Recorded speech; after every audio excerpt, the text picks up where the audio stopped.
Okay, cool. Thanks for joining, and really appreciate you taking the time here to join me here on this Friday morning. And yeah, it's Friday the 13th, so I would really expect that something goes wrong with this.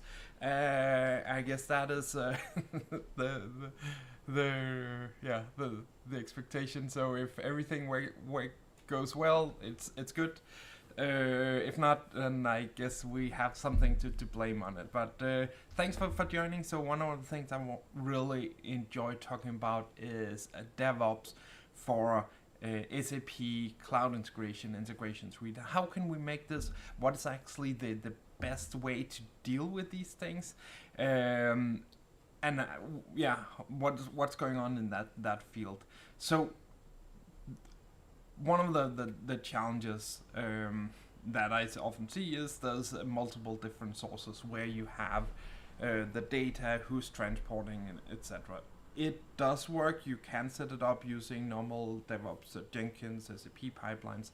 I want to show it using our tool, which I think gives a lot of advantages, making some of the processes much simpler and really is tailored to what you need to do as an integration developer. So let me just get started here. And so here we have just an iflow, and I have just made a change into it. I will make another one.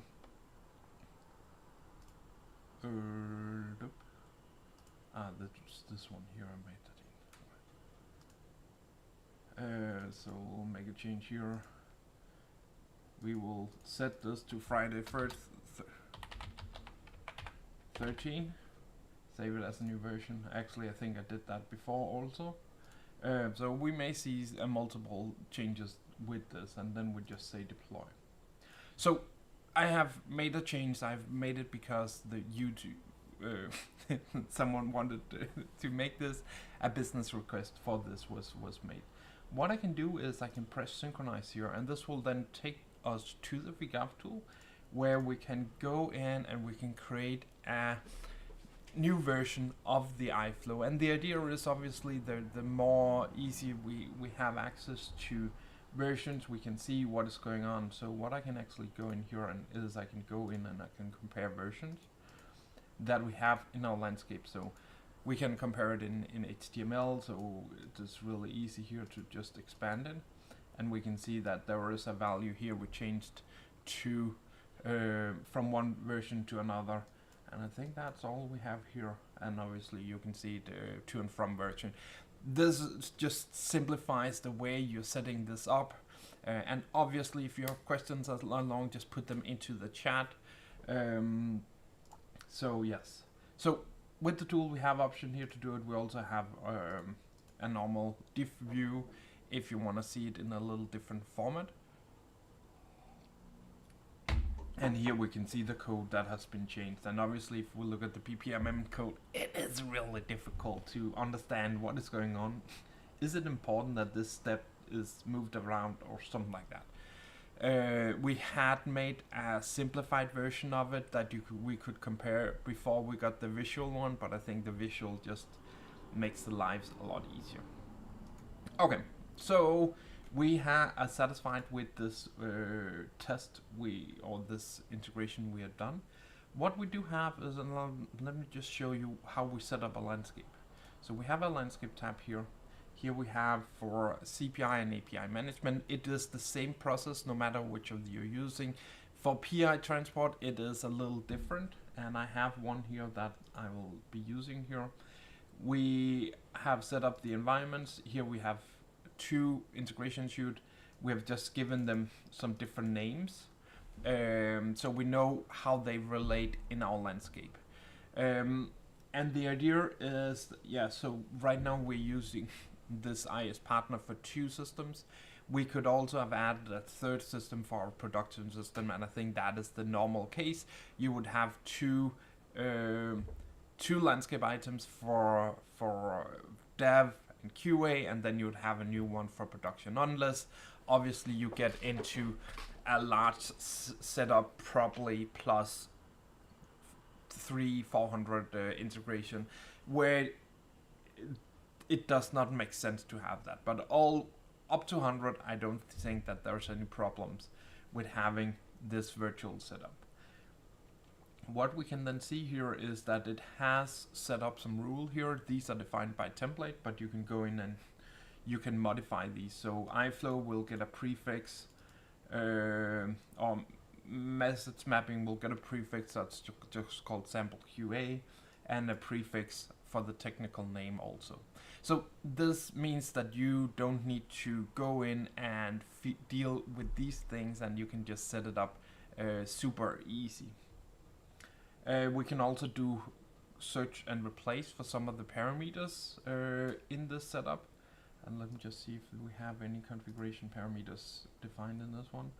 So let's take this services QA and go into our landscape and add that and add it to QA. That way, if we transport this item, they would always be replaced with this. We have options to set up different tags and register objects that should not be transported. So that's all. We can submit it, and let's hope everything works. We see what are the objects we have here in our landscape, and now it is good to go. Didn't we submit it, and was it accepted? I think it was. Save. Okay. So now we have made our changes in our landscape, and that means, yeah, we also saw here who is the approvers of this one. As default, you cannot approve your own transports, but to make demos easier, I can, to make, yeah, better. So let's take our iflow here. We will assign it to a ticket. This is the normal way you do that, Friday the 13th, and we will select the landscape that we just updated. We will add the Jira ticket, whatever we have that identifies this is what is going on. And thanks for joining. If you just joined, if you have questions, put them into the chat. We are going through how you can transport and govern and use, have a good DevOps process for SAP Cloud Integration. So just put your comments into the chat. So we document here, we put on our Jira number. And now we have our tracked objects. We can look at the different test cases we created. So I just created one before. And I can select run on our systems. And this will then take this message and run. And I think it will probably be creating a different stream for the testing, because there's a lot of other things that we can go into in that perspective. When we run test, it will simply just send the message into the system in trace mode, and we can see it has been triggered here, and we can then see after a bit of time that we should receive the messages back here. Let's see here. And yeah, depending on the number of messages, the API, it can take a little while for us to get all of these data. Oh, it's there, I think. Oh, that's a big improvement. So we can see there's a problem here. Let's check. Let's see what are the diffs here. So there was 2 header properties that were changed to Friday the 13th.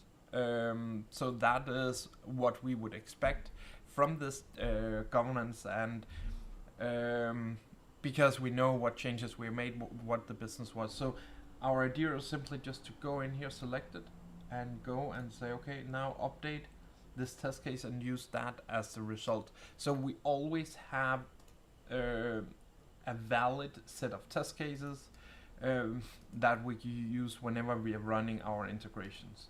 And we would ideally just need to run it again to make sure that this is consistent and get the proper check for this. But I guess the DevOps is about transporting items to our new system, and what we have here is we can go in, we can configure these values that we have, and I would definitely have expected that these services, HTTP services, was replaced inherit from source. So normally you would fetch them this way. So now, yeah, because I had made modifications to them before on this object, they were not updated. So now I said, let's use the original value, and then it finds out, okay, we actually need to make modifications to this one. It also has the HANA dev. For the API key, we can go in and modify that. So we have the ability to pre-configure some of these scenarios. Cool. So now we have created this modification. Yeah, if you have questions along the way on this DevOps process, just put them into the chat and I'll try to cover those things. So now we can send it to approval, and as I'm sent who has, I can see the information about who created it. I can go in and check as a architect what has been changed as a part of this, and we can then go in and see, okay, these are the values that is being changed, and I think there's probably some more in this section here where we can go and compare all of these artifacts, making it easy for me as an architect to approve these things. I have the same capability. I can look at the parameters to see what is different between these one, and I think the best one is probably our parameter report, where you can go in. I think I also showed this for PI, where it also makes a lot of sense. You can go in and say, okay, what are the source object, what is the target object name, what are the different parameters, what were they before we made the change, what were they after, and with this, you who know what the developers are making a modification, you can check if it is correct. If you had 100 iflows here, you would be able to see all of them in this setup here. And then it's just about me approving it. And once it's approved, I can start the import process, which will import the iflow into the system, and we will be able to see what is going on. Yes, so if you have comments, questions, just put them into the chat. So this was the overarching idea I wanted to cover, that with the VGAF tool, it is really easy to transport your integration content. You get the ability to approve it. You can reuse your dev system also for QA, and we can simply just go in here and we can see this. It is, so we can see here, if we compare the two URLs, we can see it is reusing the same system. The package has been prefixed with this sample QA, and the iflow has also gotten the sample QA in. So that means that even though you only have one system and you reuse it for both dev and Q, you still have the ability to approve. You still can do all of these things that you should be doing, but if you just do copy paste between the two systems, it is really difficult. And I think that is one of the key aspects, that you can easily set these things up and configure them. And we saw some of the abilities we have, and I think probably, yeah, we will create another stream on the testing, because it is an important part. It's not that difficult to set up and run. And then we have our landscape where we can easily go in and make modifications to the items and artifacts that we have that is going on. And I think the last thing we probably want to cover is also, when I look at my system, I can see the objects that has been imported, and I can go back and trace it back to the reason why this was changed. I can actually also see that in my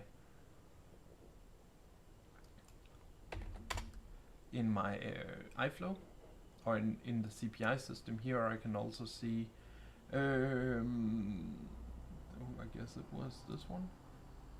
Here I can see the transport we made here. I can see its issue with this VGAF1. So I got all of this information in here, which means I can link back and forth between all the changes, and thereby knowing what is going on, what's the reason for these changes.